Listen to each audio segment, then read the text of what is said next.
कुंज विहारी जय राधा माधव। कुंज विहारी जय राधा माधव। कुंज विहारी जय राधा माधव। कुंज विहारी जय गोपीजनवल्लभा गिरिवरधारी जय वल्लभा गिरिवरधारी जय गोपीजनवल्लभा गिरिवरधारी जय वल्लभा गिरिवरधारी। यशोदनन्दन व्रज जनरञ्जन यशोदनन्दन व्रज जनरञ्जन यशोदनन्दन व्रज जनरञ्जन यशोदनन्दन व्रज जनरञ्जन।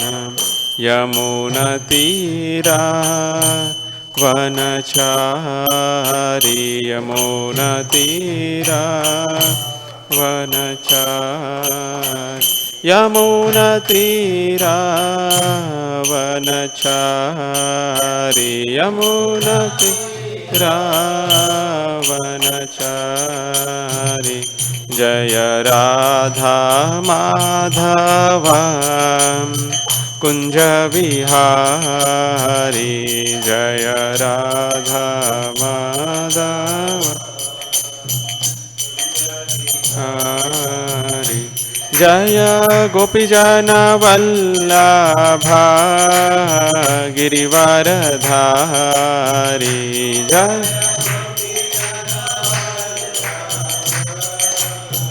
गिरिवरधारी।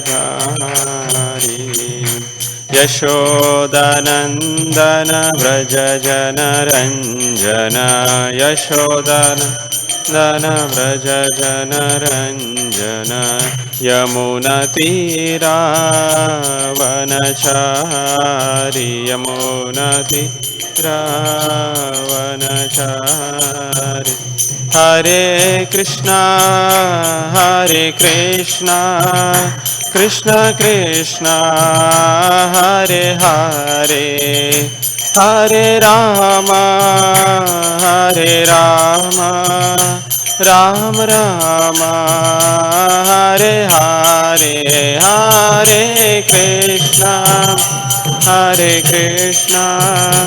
कृष्ण कृष्ण हरे हरे हरे राम राम राम हरे हरे हरे कृष्णा कृष्ण कृष्ण हरे हरे हरे राम राम राम हरे हरे हरे कृष्णा कृष्ण कृष्ण हरे हरे हरे राम राम राम हरे हरे हरे कृष्णा कृष्ण कृष्ण हरे हरे हरे राम राम राम हरे हरे हरे कृष्णा कृष्ण कृष्ण हरे हरे हरे राम राम राम जय राधा वृंदावन चंद्र राधा वृंदावन चंद्र राधे जय चंद्र राधा वृंदावन चंद्र राधा जय राधा दामोदर राधा दामोदर राधे जय राधा दामोदर राधा दामोदर राधे जय गौरनिताय जय गौरनिताय गौरनिताय जय गौरनिताय जय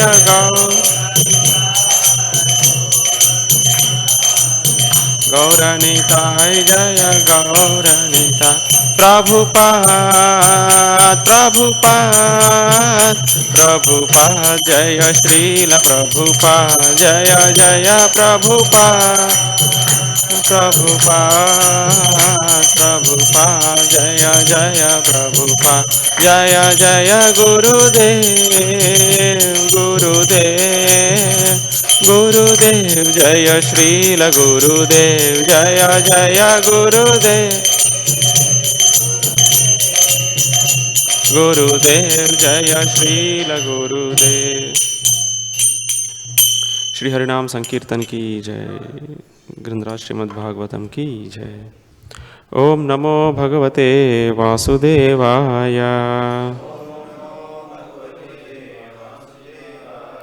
ओम नमो भगवते वासुदेवाय। ओम नमो भगवते वासुदेवाय। नारायणं नमस्कृत्य नरं चैव नरोत्तमं देवीं सरस्वतीं व्यासं ततो जयमुदीरये। नष्टप्रायेषु अभद्रेषु नित्यं भागवत सेवया भगवतीरुत्तमश्लोके भक्तिर्भवति नैष्टिकी। कृष्णाय वासुदेवाय देवकी नंदनाय च नंदगोपकुमाराय गोविंदाय नमो नमः। नमो पंकजनाभाय नमो पंकजमालिने नमः पंकजनेत्राय नमस्ते पंकजांग्रिहे। हरे कृष्ण। आज उपस्थित सारे भक्त, जो भागवतम के लिए उपस्थित भक्त को हम आज वेलकम करके ये आज हम पढ़ रहे श्रीमद् भागवतम स्कंद 2 अध्याय 3 और ये अध्याय का नाम है शुद्ध भक्ति हृदय परिवर्तन। और आज हम पढ़ रहे 24 नहीं 24 26 नहीं 24वां श्लोक।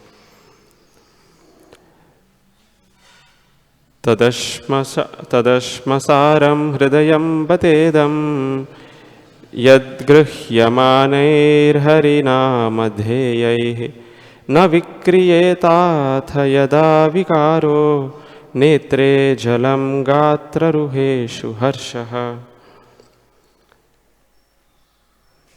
अभी वर्ड टू वर्ड और अनुवाद और तात्पर्य कृष्ण कृपामूर्ति ऐसे भक्तिवेदांत स्वामी श्रील प्रभुपाद जी की जय।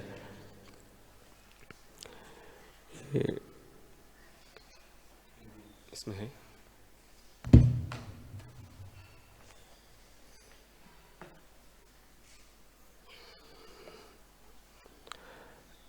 तत् वह अश्मसारम फौलाद का बना हृदयम हृदय बत इदम निश्चय ही यही यत जो गृह्यमानैः उच्चारण करने पर भी हरिनाम भगवान का पवित्र नाम ध्येय मन की एकाग्रता से न नहीं विक्रियता बदले अथा इस तरह यदा जब विकारः प्रतिक्रिया नेत्रे आँखों में जलम अश्रु गात्ररुहेषु छिंद्रों पर हर्ष उल्लास का प्रस्फुटन। अनुवाद। निश्चय ही वह हृदय फौलाद का बना है जो एकाग्र होकर भगवान के पवित्र नाम का उच्चारण करने पर भी नहीं बदलता। जब हर्ष होता है तो आंखों में आंसू नहीं भर आते और शरीर के रोम रोम खड़े नहीं हो जाते। ये तात्पर्य काफ़ी लंबा है, हम एक एक जो पैराग्राफ है पढ़ेंगे इसमें और उसके बाद हम एक एक के बारे में चर्चा करेंगे। मैं सिर्फ पहला पैराग्राफ पढ़ूंगा अभी। हमें ध्यान देना होगा कि द्वितीय स्कंद के प्रथम 3 अध्यायों में किस तरह भक्ति के क्रमिक विकास को प्रस्तुत किया जा रहा है। प्रथम अध्याय में श्रवण तथा कीर्तन द्वारा ईश चेतना के लिए भक्ति के प्रथम चरण पर बल दिया गया है और नवदीक्षितों के लिए भगवान के विश्व रूप में उनकी स्थूल अवधारणा की संस्कृति की गई है। ईश्वर की ऐसी स्थूल अवधारणा से जो उनकी शक्ति की भौतिक अभिव्यक्ति के माध्यम से प्राप्त होती है। मनुष्य का मन तथा इंद्रियों आध्यात्मिक बनती है और धीरे धीरे मन उन भगवान विष्णु पर एकाग्र होता है जो प्रत्येक के हृदय में सर्वत्र और भौतिक ब्रह्मांड के प्रत्येक परमाणु में परमात्मा रूप में स्थित है। इसीलिए पंच उपासना पद्धति भी कार्य रूप में उपवाई जाती है जिसमें 5 मानसिक प्रवृत्तियों की स्तुति की जाती है। ये है क्रमिक विकास। श्रेष्ठ की पूजा जो अग्नि, विद्युत, सूर्य, जीव, शिवजी तथा अंततः निराकार परमात्मा जो भगवान विष्णु की आंशिक अभिव्यक्ति के रूप में हो सकती है। इन सब सुंदर वर्णन द्वितीय अध्याय में हुआ है, किंतु तृतीय अध्याय में विष्णु पूजा की स्थिति अर्थात शुद्ध भक्ति प्राप्त करने के बाद विष्णु पूजा की परिपक्व अवस्था का वर्णन है जिसमें हृदय परिवर्तन की बात कही गई है।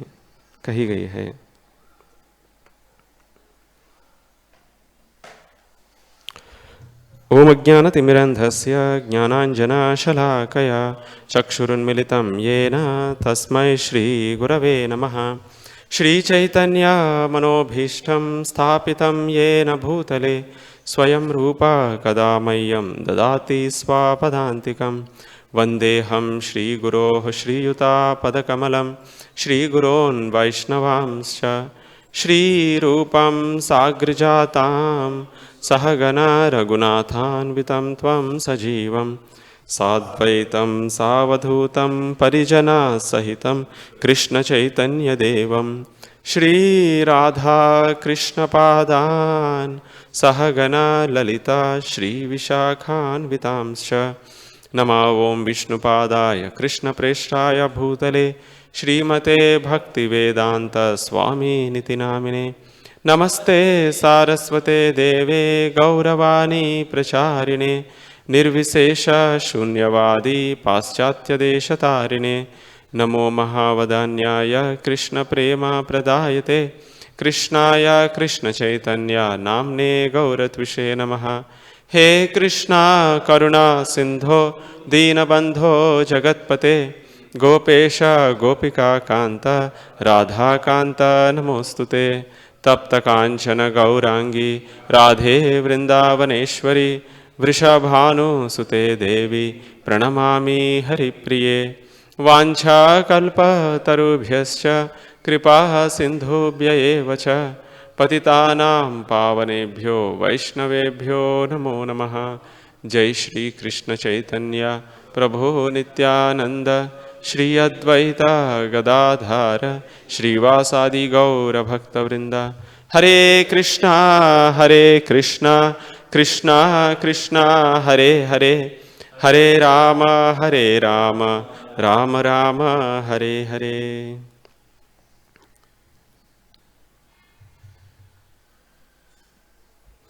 हरे कृष्ण। तो आज ये श्लोक काफ़ी महत्वपूर्ण श्लोक है। ये हमारा हृदय के बारे में बता रहे हैं। जो ये चैप्टर का नाम है शुद्ध भक्ति हृदय परिवर्तन। ये जस्ट लास्ट श्लोक से एक श्लोक का पहले ही है ऐसा।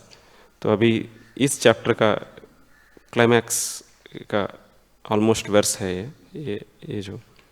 तो इसमें जैसे कल श्रीपाद महाप्रभु जी बता रहे थे कि ये जो अभी जो वर्णन जो चल रहा है इसका कंक्लूजन में आज हृदय के बारे में बताया, हार्ट। तो इससे पहले जो है एक व्यक्ति जो पूर्ण रूप से इंद्रिय तृप्ति में लगे रहते हैं इस भौतिक जगत में, मैं ये शरीर हूँ समझ के, तो उनका हर एक अंग का वर्णन चल रहा है अभी, हर एक अंग का वर्णन। तो ये अंग का वर्णन क्यों यहाँ बता गया है? क्योंकि वही अंग से हम विधि भक्ति भी कर सकते हैं, है ना। तो अगर वो अंग ठीक से यूटिलाइज नहीं करते हैं तो उसका कंपैरिजन यहाँ पे दिया जा रहा है। तो यहाँ पे पहले कान के बारे में और जिह्वा के बारे में, और उसके बाद में ये ऊपर का जो पार्ट है भाग अपना शरीर का उसके बारे में, और आंखों के बारे में, और पैर के बारे में, और पूरा एक व्यक्ति के बारे में, और फाइनली जो है उनका हृदय के बारे में। ऐसे एक एक करके बता रहे हैं। जैसे किसी व्यक्ति को अगर उनको कोई कार्य ठीक से नहीं करते हैं, है ना, तो उनको पूछते हैं कि दिमाग है कि नहीं तो मतलब ये जो है बहुत कठोर शब्द है, बट यहाँ पे भागवत में हर एक अंग के बारे में ऐसे पूछ रहे हैं, है ना। आपका आंख है कि नहीं, कान है कि नहीं, है? तो ऐसा करके पूछ रहे हैं। नहीं तो यहाँ पे ये इतना डिटेल वर्णन देने का जरूरत नहीं है ना। बट फिर भी क्यों ऐसा देते हैं? क्योंकि ये सारे अंग से जो है ये इसी अंग को हमको असली तरीका से यूटिलाइज करना चाहिए। अगर यूटिलाइज नहीं करते हैं तो इसके समान है ऐसा। तो जैसे कान का जो है एक सांप का जो बिले का जो होल्स है उससे कंपेयर किया है। वो होल में कोई हाथ नहीं लगा तो कुछ काम का नहीं है वो जो होल है ना। वो क्योंकि क्या है उसमें हाथ लगाए तो उनको नुकसान ही होने वाला है तो ऐसा कान रख के क्या फ़ायदा। तो मतलब वो कान उनके लिए नुकसान ही है, फ़ायदा नहीं है। तो और उनका जिह्वा जो है वो मेंढक का जिह्वा से कंपेयर किया गया है। तो इतना आवाज़ करते किसी का फ़ायदा नहीं, उनका खुद का भी फ़ायदा नहीं, और ऊपर से क्या है उनका खुद के लिए खतरा है ना। वो अपने मतलब अगर एक व्यक्ति अपना जिह्वा मतलब उनको बात करने का जो क्षमता है अगर वो ठीक से इस्तेमाल नहीं करते हैं, अगर भक्ति में इस्तेमाल नहीं करते हैं, उसका मतलब क्या है वो अपना मृत्यु को वो पुकार के मैं जल्दी मरना चाहता हूँ ऐसे करके बोल रहे हो। कभी भी मृत्यु आ सकती है। जैसे सांप अगर कब आके मेंढक को पकड़ सकते हैं, कोई बता सकते हैं क्या? नहीं, वो कैसे भी आ सकते हैं, कभी भी आ सकते हैं, है ना। तो इसलिए जिह्वा का असली इस्तेमाल करना चाहिए, नहीं तो ये ऐसा है। तो ऊपर का जो बॉडी है उससे जो हेवी बर्डन, ये सिर्फ बहुत बड़ा भार है बस, ये ऊपर का भाग अगर वो यूटिलाइज नहीं किया तो। और जो हाथ जो है वो किससे कंपेयर किया है? वो हाथ है जिसका एक मृत शरीर का हाथ है, तो वो कुछ काम का नहीं है मृत शरीर का हाथ।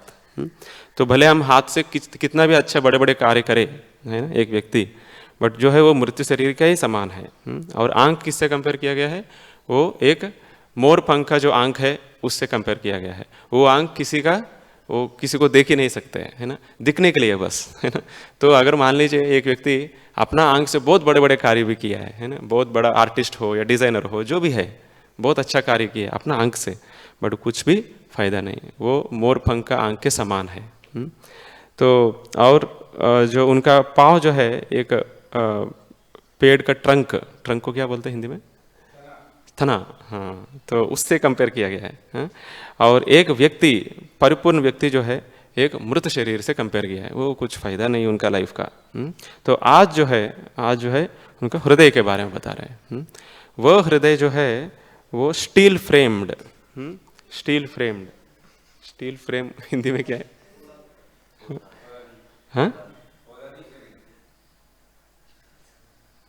निश्चय ही वह हृदय फौलाद, हाँ, और क्या बोलते हैं हिंदी में? स्टील फ्रेम्ड फौलाद। Okay, okay. तो फौलाद यहाँ पे लिखा गया है, मतलब स्टील फ्रेम्ड। तो मतलब वो जो है हृदय है बट हृदय नहीं है ना। ऐसा है, हाँ? मतलब फिजिकल है बट उसको फंक्शनिंग नहीं है, ऐसा है ना। तो जैसे कभी बोलते पत्थर का हृदय बोलते हैं ना, पत्थर का हृदय बोलते हैं ना, यहाँ पे स्टील फ्रेम लिखा है। तो अगर एक व्यक्ति, किसी का कुछ इमोशंस नहीं है, कुछ सोच विचार नहीं है, जो सामने व्यक्ति कौन है वो भी कभी देखते नहीं है, और कुछ रिएक्शन नहीं करते है ना, उनको बोलते हैं स्टील फ्रेम्ड, है ना, स्टील फ्रेम्ड। जैसे अगर सन्यासी भी हो, एक बार एक उदाहरण दे रहे हैं, एक सन्यासी जो है अपना, सन्यासी नहीं है वो, एक्चुअली एक सन्यासी के पास उनका शिष्य आया है, तो वो बोला कि गुरुजी मैं अभी पूर्ण व्यक्ति से, मैं पूर्ण रूप से मैं तैयार हो गया, सन्यास लेने के लिए बोला उन्होंने, गृहस्थ थे वो। तो वो बोल रहे आपको कैसे ऐसे कंक्लूजन में आए आप, ऐसा पूछा गया। तो बोल रहे मेरा पत्नी जो है कल मर गया, मेरा आंख से एक बूंद भी आंसू निकला नहीं, ऐसे करके बोला। तो उनको गुरुजी बोला अभी वापस जाओ फिर से शादी करो, बोला। तो अपना पत्नी जो पूरा आपका उनका लाइफ पूरा आपका ही सेवा किया, उनके लिए भी आप एक आंसू भी नहीं आता है, तो आप पूरा जन कल्याण के लिए क्या कर पाएगा आप, है ना, ऐसा करके बताया गया। तो जो है वो ये नहीं है, एक्सटर्नल नहीं है, एक्सटर्नल चीज़ नहीं है। ये जो पहला ये सारे प्रभुपाद जी, क्योंकि एक कंक्लूजन में जैसे आ रहे, तो प्रभुपाद जी इस श्लोक में काफ़ी सारे चीज़, क्योंकि अभी ऑलमोस्ट एक कंक्लूजन श्लोक है और एक ही श्लोक बचा है, तो इस श्लोक में पूरा ये चैप्टर नहीं है, ये पूरा कैंटो का, ये पूरा स्कंद का पूरा समरी दे रहे हैं यहाँ पे। तो इसमें बताया गया पहला चैप्टर क्या था, दूसरा चैप्टर और तीसरा चैप्टर हृदय परिवर्तन के ऊपर आया। तो यहाँ पे जैसे प्रभुपाद जी भी जो है कोई भी लेक्चर, कोई भी प्रवचन देते हैं, सबसे पहले जो है एनिमलिस्टिक टेंडेंसी, जो एक जानवर का जो प्रवृत्ति जो रहता है, वैसा प्रवृत्ति में काफ़ी सारे लोग जो है जीते हैं। जैसे अभी भक्ति में आने से पहले अगर मैं भी कभी सोचता हूँ, अगर आज भक्ति में आया ही नहीं है तो मेरा भी ऐसे ही हालत वैसे तो इसके लिए प्रभुपाद जी बार बार इसके बारे में बोलते हैं, क्योंकि एकदम ऐसे ही एक जानवर जैसे ही जीना पड़ता है बाहर। वो प्रभुपाद जी एक बहुत फेमस श्लोक बार बार कोट करते हैं, यस्यात्म बुद्धि कुनपे त्रिधातु के। तो ये क्यों ऐसा, ये प्रवृत्ति क्यों आता है, ये प्रवृत्ति क्यों आता है? क्योंकि कभी भी व्यक्ति अपना खुद का बॉडीली मेंटेनेंस के बारे में पूरा जिंदगी भर सोचते हैं। जैसे किसी को जॉब, पढ़ाई करना है, पढ़ाई क्यों करना है? क्योंकि जॉब के लिए। जॉब क्यों करना है? मेरे को मेंटेन करना है। कैसे मेंटेन करना है? ऐसा स्टेटस मेंटेन करना है। जितना स्टेटस के लिए सोचते हैं उतना ज़्यादा उनको काम करना पड़ता है ना।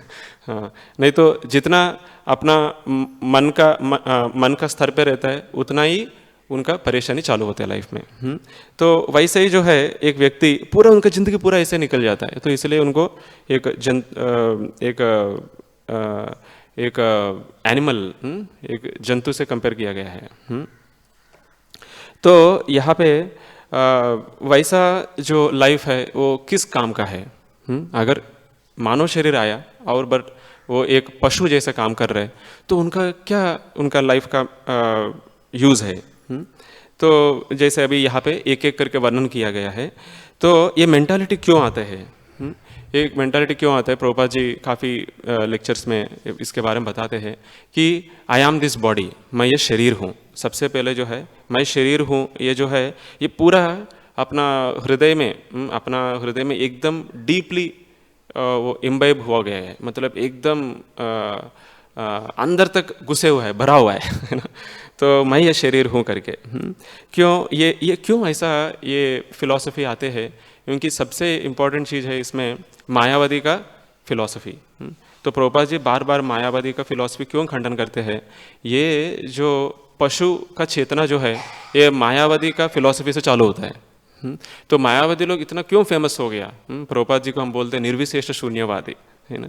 क्यों प्रभुपाद जी इतना सक्सेस हुआ, क्योंकि ये मायावादी टेंडेंसी को जो है प्रभुपाद जी हमेशा उद्देश्य करके बहुत सारे उदाहरण देते हैं।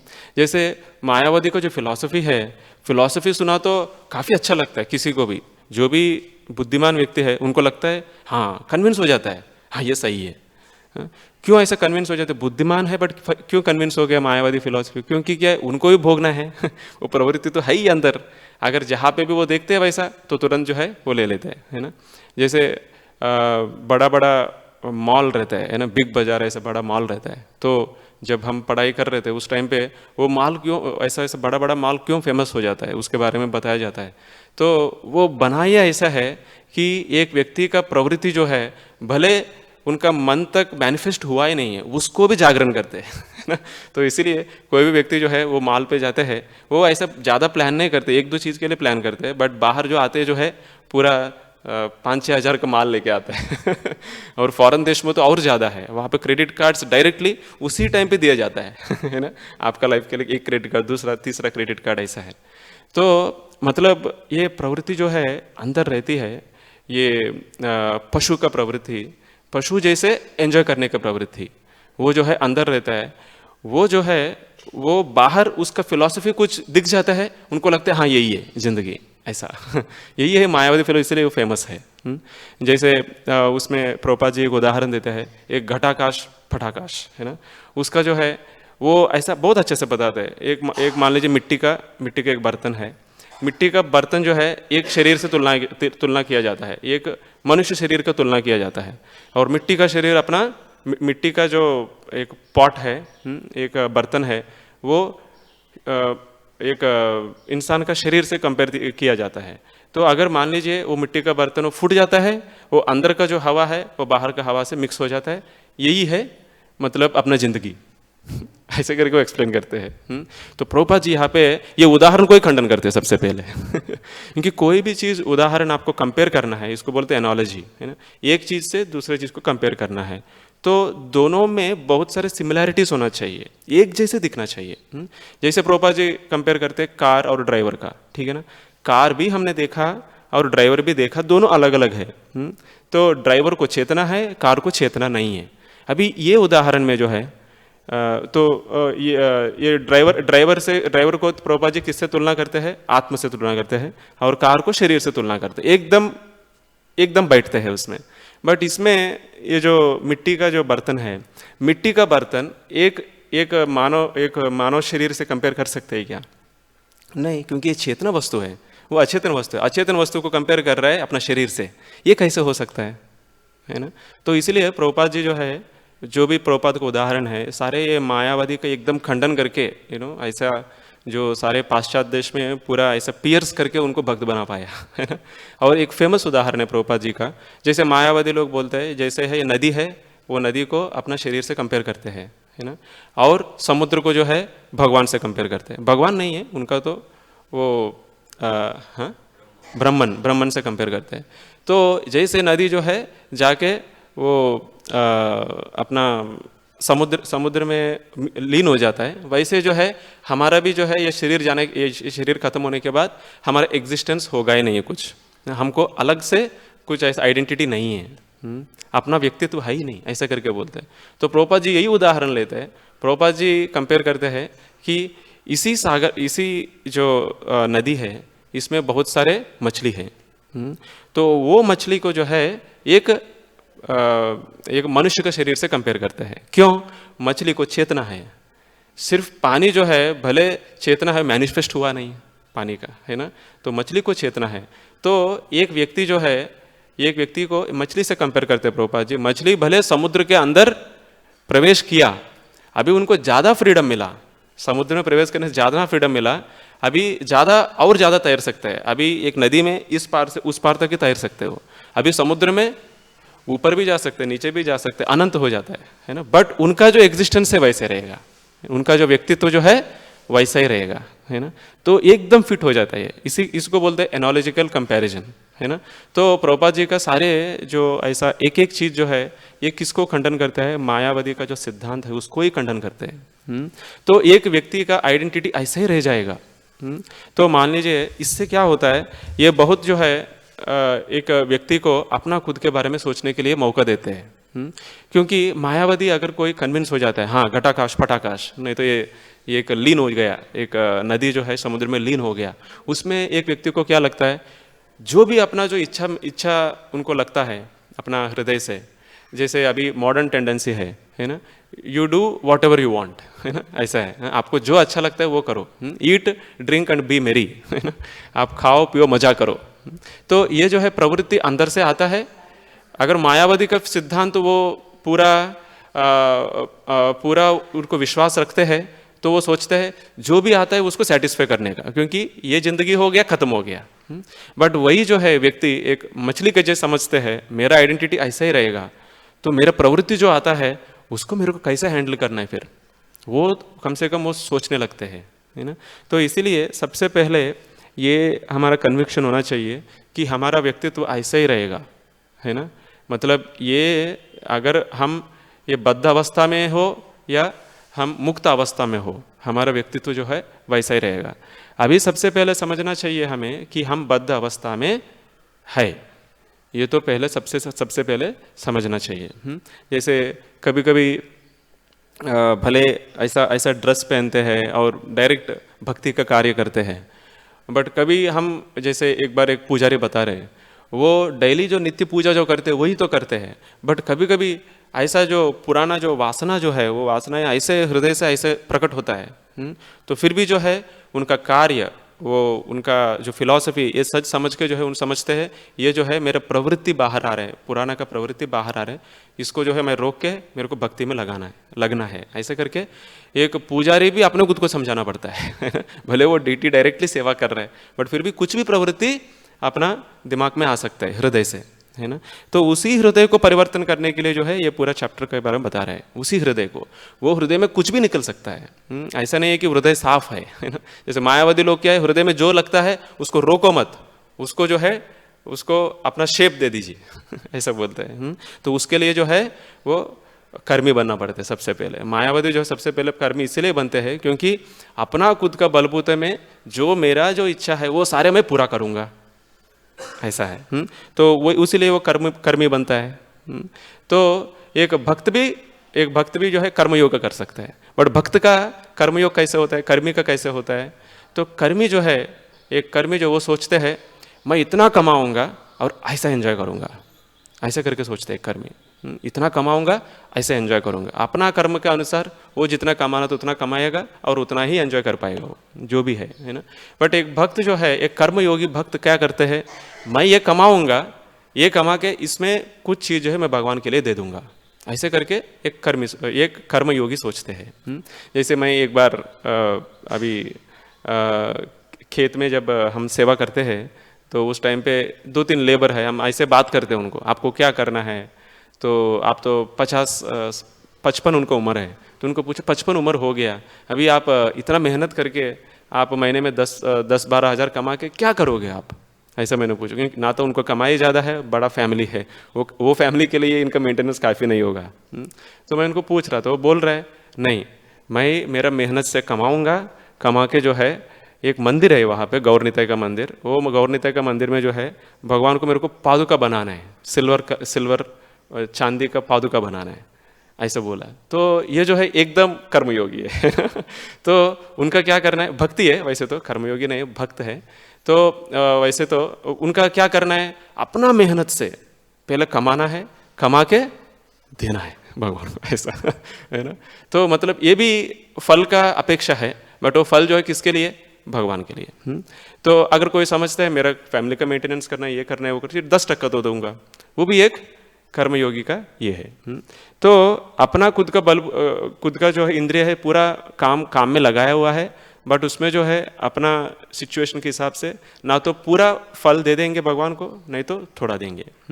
तो ऐसा प्रभुपाद जी बताते हैं कि 50% जो है कोई भी गृहस्थ है, अगर वो उनका जिम्मेदारी बनते है पूरा देने के लिए मंदिर को, है ना, तो पूरा 50%।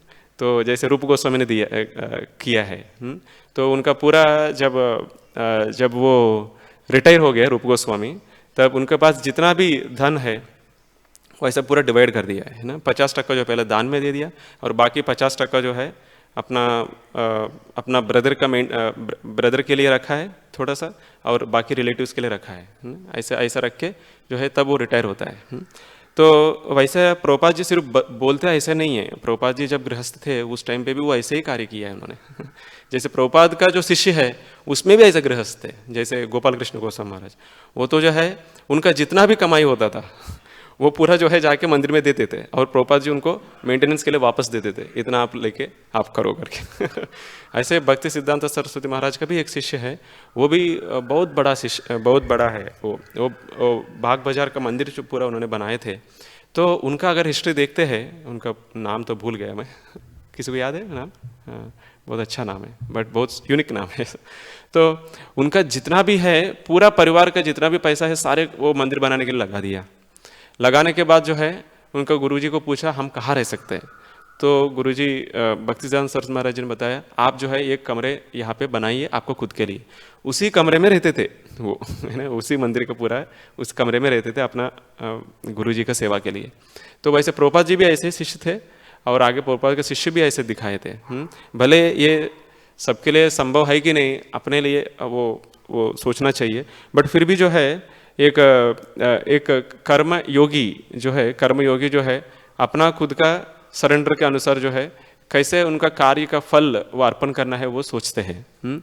तो और वो अपना खुद का बलबूते में वो कभी निर्भर नहीं होते हैं, बट एक कर्मी जो है वो खुद का बलबूते से जितना भी कमाना है वो सारे मेरा खुद का इंद्रिय तृप्ति के लिए यूज करूंगा, ऐसे सोचते हैं। अगर हम देखते हैं एक ज्ञानी, वो ज्ञानी भी ऐसे सोचते हैं, अपना खुद का जितना भी विचार शक्ति है उससे मैं भगवान को कैसे समझाऊं, ऐसे करके सोचते हैं। बट फिर भी जो है जैसे पंथास्तु कोटि शतवत्सर संप्रगम्यो वायो रथापि मनसो मुनिपुंगवानाम, इसमें जो है ये ब्रह्म संहिता का श्लोक में वो जो है भले एक योगी या ज्ञानी जितना भी स्पेकुलेट करे, नहीं तो जितना भी फास्टली अपना जो माइंड का तेज से भी गए, फिर भी जो है भगवान उनको मिलेंगे नहीं, है ना, क्योंकि भगवान जो है उससे भी तेज गति से जाते हैं आगे। तो ये बट कर्मी और ज्ञानी और योगी जो है अपना खुद का बलबूते के ऊपर ही निर्भर होता है। बट एक भक्त जो है खुद का बलबूते में निर्भर नहीं होता है। भले खुद का बलबूते से सब कुछ करते हैं, अपने इंद्रिय पूरा यूटिलाइज करते हैं, बट वो खुद का बलबूते में वो नहीं रहते, वो भगवान के ऊपर सब कुछ छोड़ते हैं, और भगवान का जो मेर्सी है, जो कृपा है, उसके ऊपर हमेशा अपेक्षा रहता है इनका, कि मतलब अगर भगवान चाहते हैं तो ऐसा। तो हमेशा जो है वो एस्टेरिक मार्क, मतलब कंडीशंस अप्लाई रहते हैं उनका, है ना, हर एक कार्य में। जैसे बड़े बड़े योगी लोग, हम सोचते हैं कि योगी बोले तो वैसा एक फॉरेस्ट में जाके वो तपस्या करते हैं, वैसा नहीं है। ये मॉडर्न योगी लोग कौन है कि एक जैसे मैंने उनका जो हिस्ट्री जब सुना, जैसे हिटलर है, तो मतलब बहुत इंद्रिय के ऊपर उनको संयम है, मतलब पूरा हाईली सेंस कंट्रोल्ड है। वो कभी नॉनवेज ही नहीं खाया, बट फायदा क्या है, कार्य कैसे किया पूरा एकदम वेजिटेरियन, बट फायदा क्या है ना। तो मतलब इतना लाखों लोग को जो है एकदम बहुत वो ऐसा मारा गया है कि मतलब कोई मनुष्य सोच ही नहीं सकता है, ऐसा मारा गया उनको। तो और जैसे एक और है वैसे ही एक व्यक्ति, वो रशिया का है, वो जो है वो एनेस्थीसिया लिया ही नहीं है। एक बार जो उनको गोली मारा गया है, गोली मारा गया तो डॉक्टर को बुलाया, डॉक्टर सबसे पहले एनेस्थीसिया देते हैं, तो बोले नहीं एनेस्थीसिया नहीं, डायरेक्टली मेरे को ऑपरेशन करो। विदाउट एनेस्थीसिया पूरा ऑपरेशन किया है। तो मतलब इतना शरीर के ऊपर भी इतना टॉलरेंस है उनका, बट फायदा क्या है? एक जो है वो एकदम क्रूर, एक क्रूर व्यक्ति है वो भी लाखों लोग को मारा दिया है। ये एक जो है जर्मनी में है, एक दूसरा रशिया में, बस उतना ही डिफरेंस है।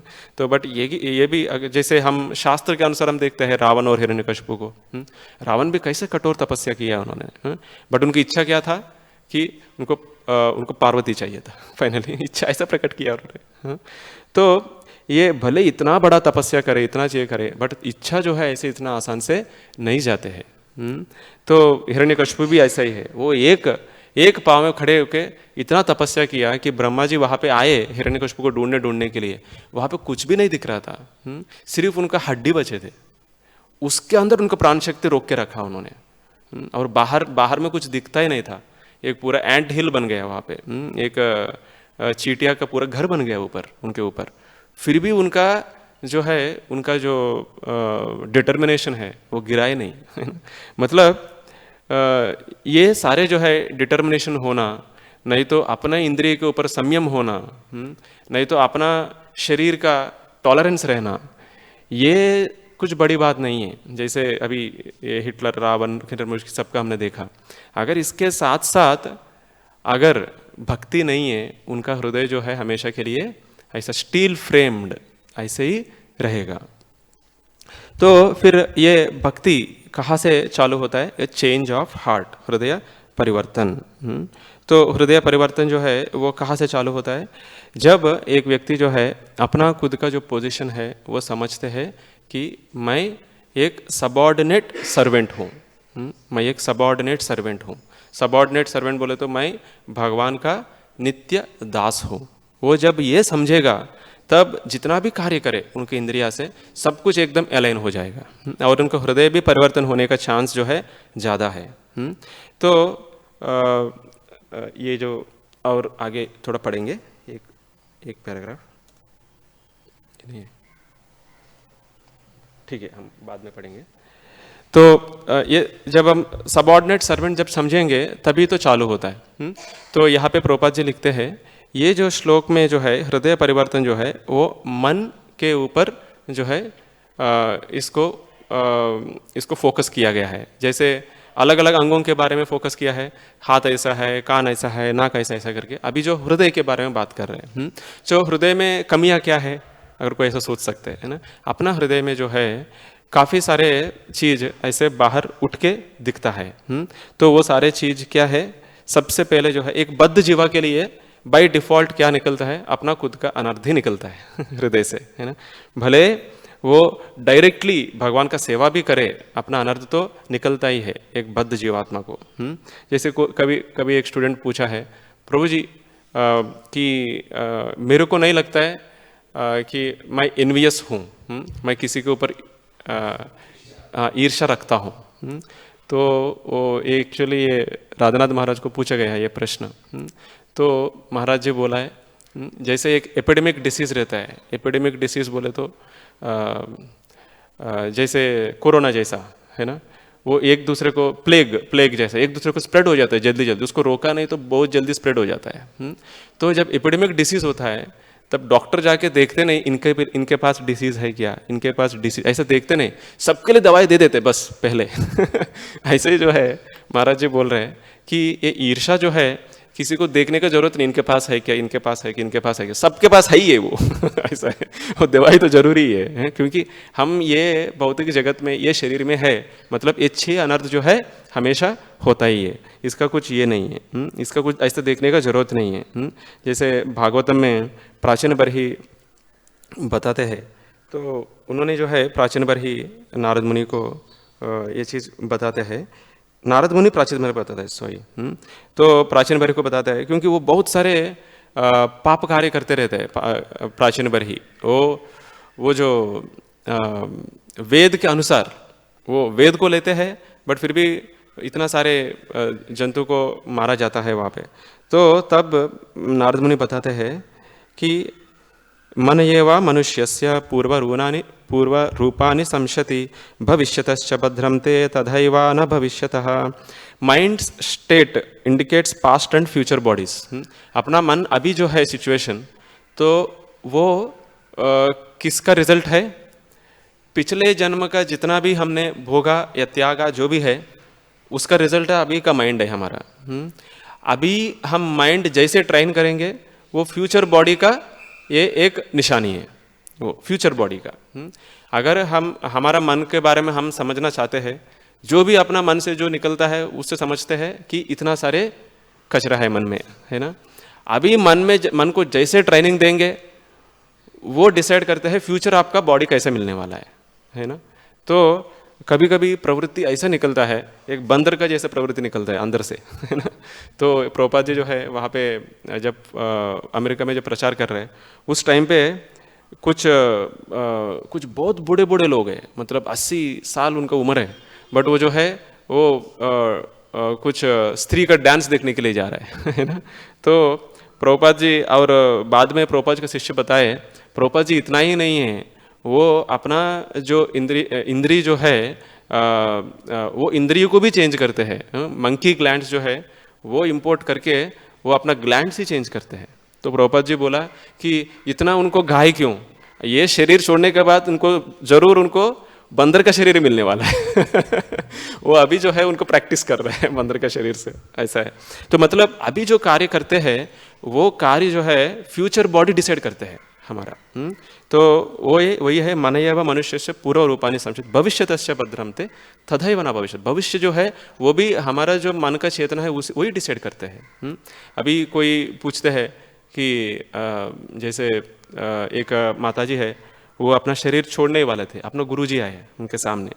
तो माताजी पूछी गुरुजी को कि गुरुजी मैं भगवत धाम जा पाऊंगा क्या, ऐसा करके।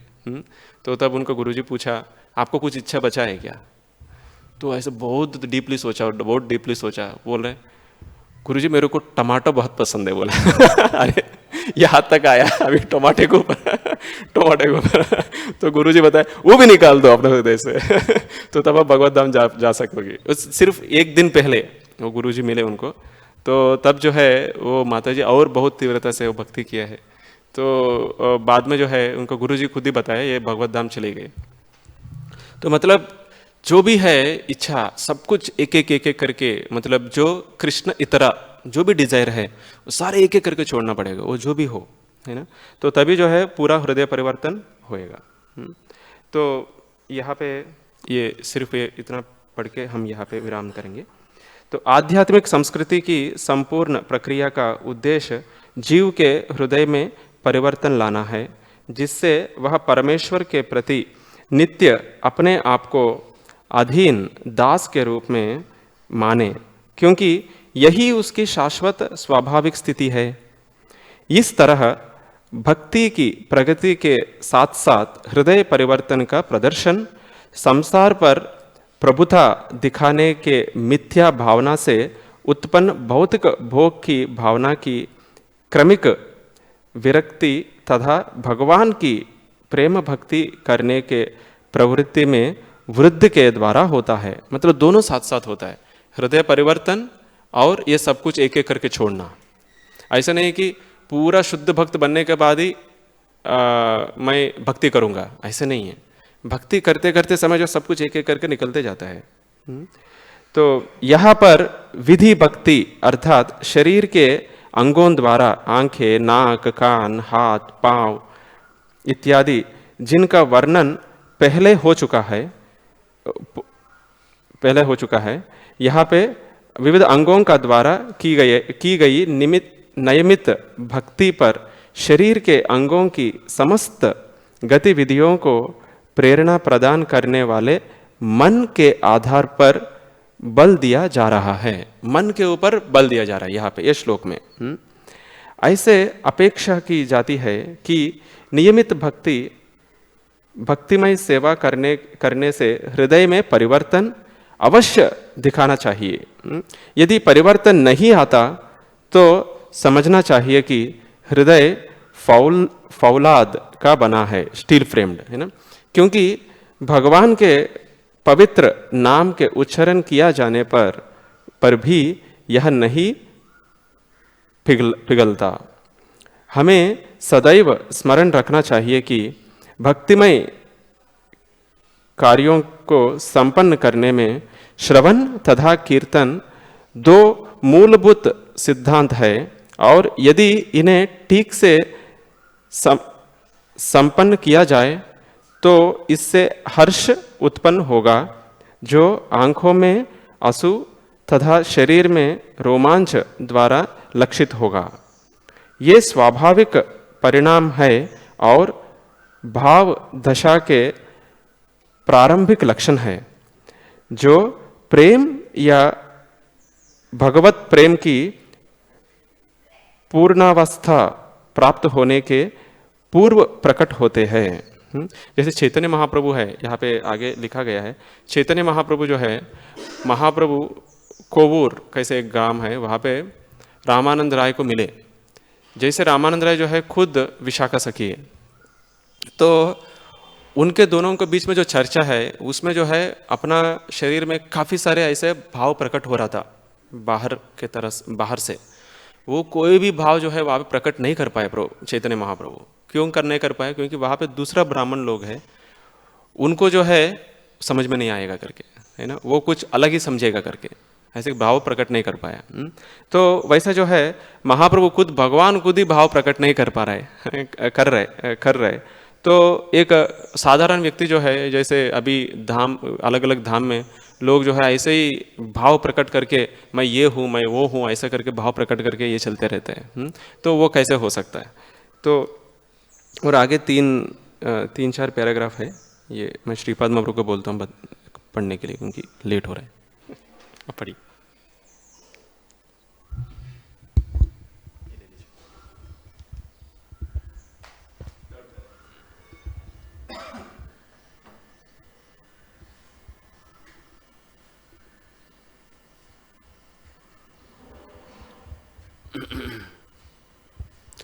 यदि भगवान के पवित्र नाम के निरंतर श्रवण तथा कीर्तन से भी कोई प्रतिक्रिया नहीं होती, तो यह समझना चाहिए कि यह केवल अपराध के कारण है। वही संदर्भ का अभिमत है। भगवान के पवित्र नाम का उच्चारण प्रारंभ करते समय यदि भक्त पवित्र नाम के चरणों पर 10 प्रकार के अपराधों से बचने के प्रति सावधान नहीं रहता, तो यह निश्चित माने कि विरह की भावना आँखों में आंसू तथा शरीर में रोमांच के रूप में नहीं प्रकट होंगे। भाव दशा का प्राकट्य 8 दिव्य लक्षणों से होता है। ये है निष्क्रियता, प्रस्वेद, रोमांच, स्वरभंग, कंपन, शरीर का पीला पड़ना, आश्रुपात तथा अंततः समाधि। श्रील रूप गोस्वामी द्वारा विरचित भक्ति रसामृत सिंधु नामक ग्रंथ के सार रूप भक्ति रसामृत सिंधु में इन लक्षणों का तथा स्थायी एवं संचारी भावों का विशद वर्णन किया गया है। श्रील विश्वनाथ चक्र ठाकुर ने कतिपय दुराचारी नवदीक्षितों द्वारा उपर्युक्त लक्षणों को सस्ती ख्याति के लिए अनुकरण करने के प्रसंग में इन सारे भावों की आलोचनात्मक व्याख्या की है।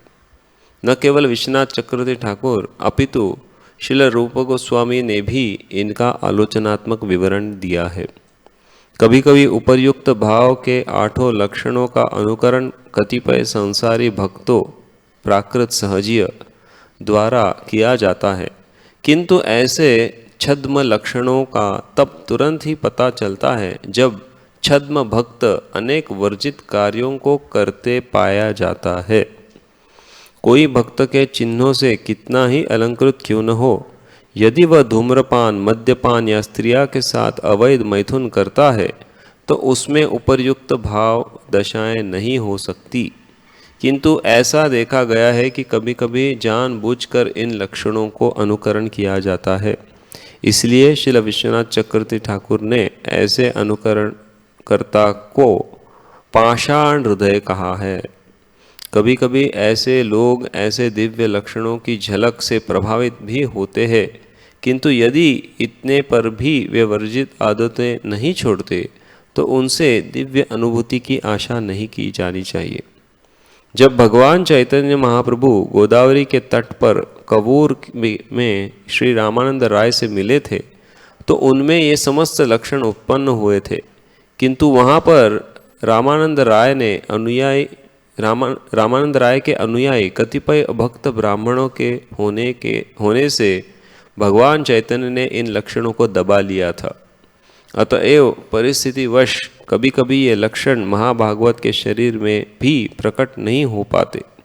अतएव असली स्थायी भाव भौतिक इच्छाओं के अंत होने यानी कि क्षांति में ही है।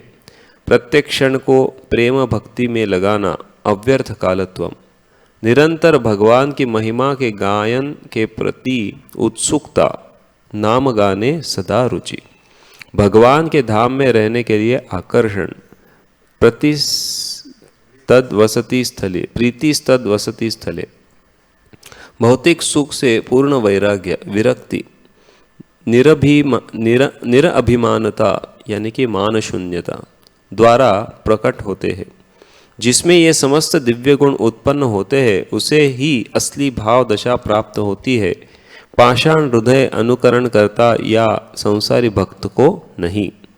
संपूर्ण प्रक्रिया को संक्षेप में इस प्रकार बताया जाता है। पूर्ण रूप से निरपराध होकर भगवान के पवित्र नाम का जप करने वाला तथा प्रत्येक व्यक्ति के प्रति मैत्री भाव रखने वाला प्रगत भक्त ही वास्तव में भगवान के यशोगान का दिव्य आस्वादन कर सकता है।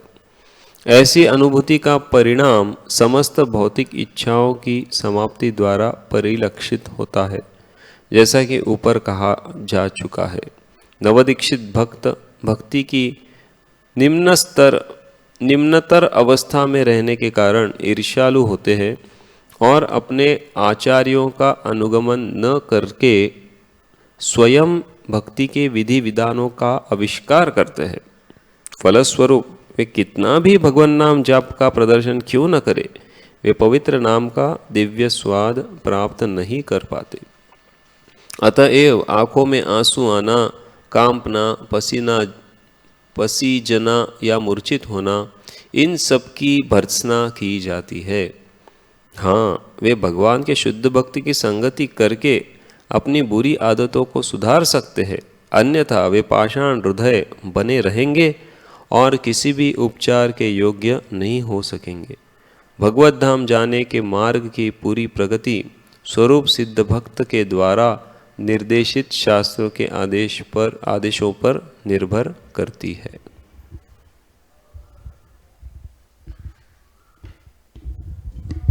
तो इसीलिए ये श्लोक का तात्पर्य काफ़ी महत्वपूर्ण है, क्योंकि प्रभुपाद जी काफ़ी सारे चीज़ दिया गया है। इस सब के बारे में बताना जो है, हर एक पैराग्राफ एक एक क्लास हो जाएगा क्योंकि यहाँ पे संक्षिप्त रूप में प्रभुपाद जी यहाँ पे लिखा है लास्ट पैराग्राफ में, अगर एक भक्त जो है अपना नियमित रूप से अगर अपना जप करते हैं और वो भी बिना ऑफेंसेस, जो अपराध है, अपराध को बच के अपना जप वगैरह करते हैं और सभी से friendly and is friendly to everyone, सबसे जो है अपना एक मित्र भाव से रहना है, वो भी बहुत इंपॉर्टेंट है ना। क्योंकि भक्तों के साथ तो रहना है और ज़्यादा अपराध किसके साथ होता है, भक्तों के साथ ही होता है ना। तो क्योंकि बाहर लोग से जो करते हैं वो अपराध बनाया नहीं जाता है, तो वही अपराध से हम अपना प्रगति रुक जाता है हमारा। तो वही अपराध से अच्छा से हमको बच के अगर हम भगवान को हमेशा गुणगान करते रहेंगे तो हम जो है निश्चय ये सारे जितना भी यहाँ पे सिम्टम्स दिया गया है वो सारे अपने आप मैनिफेस्ट होगा, अपना हृदय में ये सारे चीज़ मैनिफेस्ट होगा और दिखाने का जरूरत नहीं है वो चीज़, है ना। वो हृदय परिवर्तन जो है वैसे ही होगा इतना ही करने में।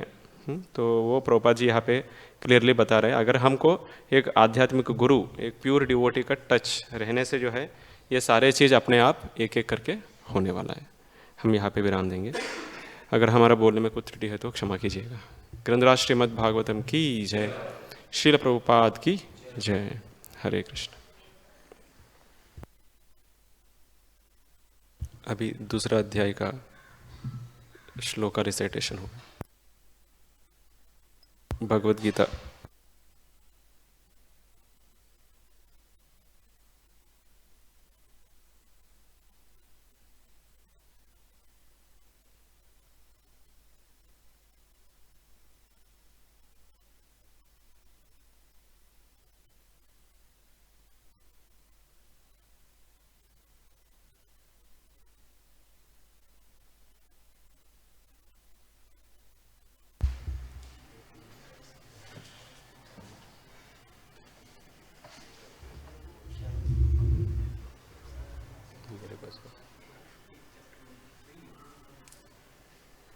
हरे कृष्ण।